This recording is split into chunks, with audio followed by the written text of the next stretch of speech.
Hello everyone, welcome back to yet another video. हेर्दा हेर्दा 1 महिना बितिसकेछ मैले भिडियो नहालेको पनि। अस्तितिर चाहिँ अब त्यो काममा अनि त्यसपछि अब यताउता यहाँ मिलाउँदाखेरि नै डकुमेन्टहरु यताउता मिलाउँदाखेरि नै त्यो भएको थियो क्या टाइम कन्ज्युम भएको थियो। अनि त्यसपछि राम्रोसँग बनाउन पाएन। अनि अहिले चाहिँ अब चाहिँ अलिअलि काममा जान थालेको छु हैन। अलिअलि सेटल डाउन हुँदैछ।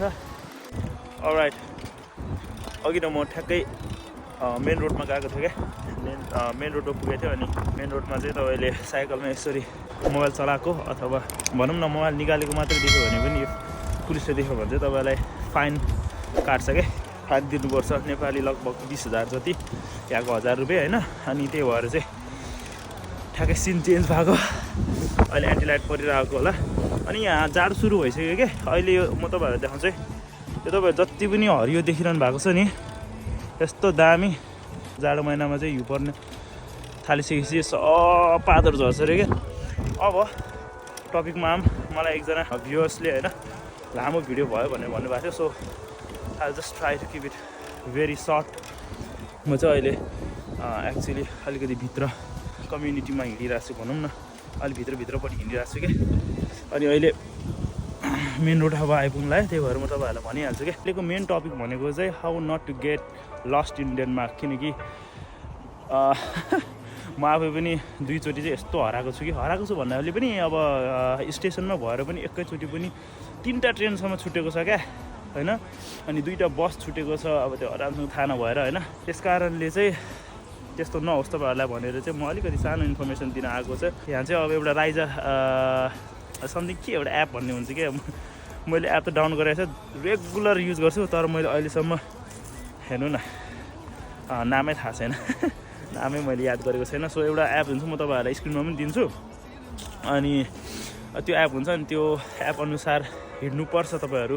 मजाले देखाउँछ, सबै देखाउँछ। तर देखाए पनि कन्फ्युजनहरू टन्नै हुन्छ क्या फर्स्टमा चाहिँ। म तपाईँहरूलाई सानो क्लिपहरू देखाउँछु होइन, अब कस्तो कुन पोइन्टमा कस्तो हुन्छ भनेर। अनि त्यही हो, धेरै लामो बनाउँदिनँ। Thank you so much for the comment. I just try to keep it short.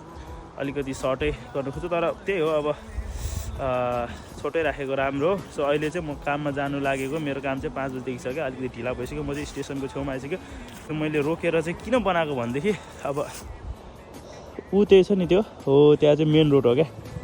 अनि म यहाँ छु मेन रोडमा गयो भने त मेरो 1000 रुपियाँ चिलाउँछ। अनि नेपाली भने 20,000ले त हाम्रो दसैँ कट्छ।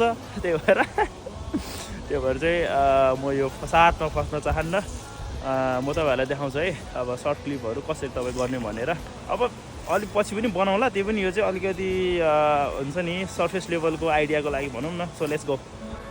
अलराइट गाइज, अब यस्तो हुन्छ है तपाईँको इन्फर्मेसन डेस्क चाहिँ यस्तो हुन्छ। बोर्ड चाहिँ यस्तो हुन्छ। म रोकेर देखाउँछु। यहाँ छ नि यो पनि त्यही हो है। अब यो ठ्याक्कै यो 1 छ नि, यो 1 चाहिँ याद गर्नुपर्छ क्या। यो त अब अभियसली भइगयो होइन। अनि यो 1 चाहिँ याद गर्नुपर्छ क्या तपाईँले। अब यसले नै डिटरमाइन गर्छ क्या तपाईँको ट्रेन कुनमा आउँछ भनेर चाहिँ क्या।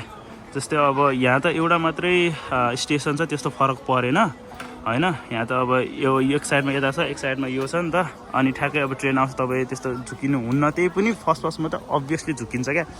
तर प्रब्लम तपाईँको कहिले आउँछ भनेदेखि पक्नु म ट्रेन चढेर भन्छु है। कस्तो हुन्छ भनेदेखि तपाईँको अघि नै मैले देखाएँ नि 1 नम्बरको त्यो भनेर, त्यसले चाहिँ धेरै डिटरमाइन गर्छ क्या। तपाईँको एपमा देखाएको हुन्छ है। तर मैले चाहिँ फर्स्टमा हेरिनँ क्या।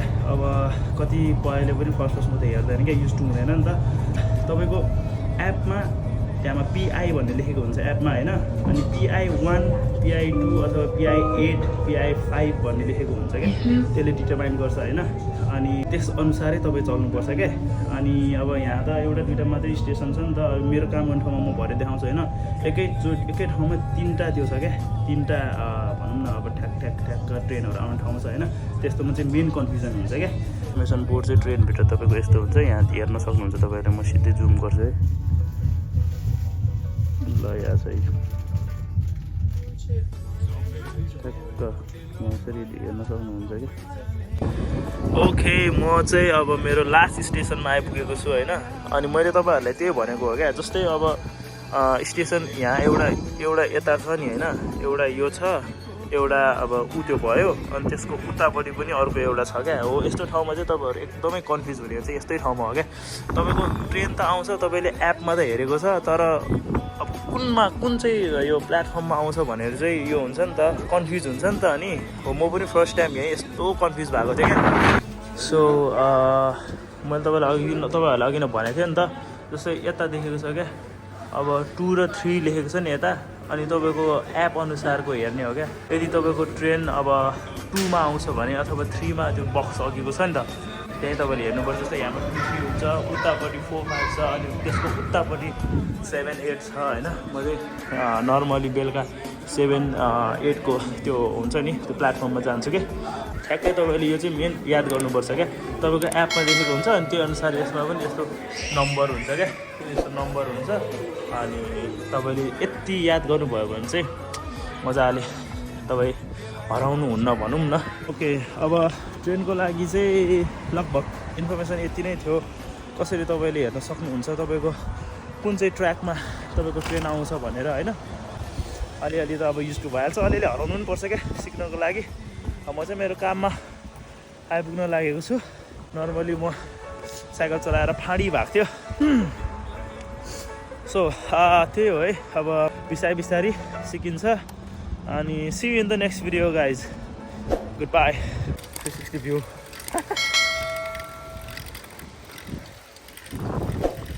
तिमलाई हेर्दै र्यालीमा बिताउला जीवन।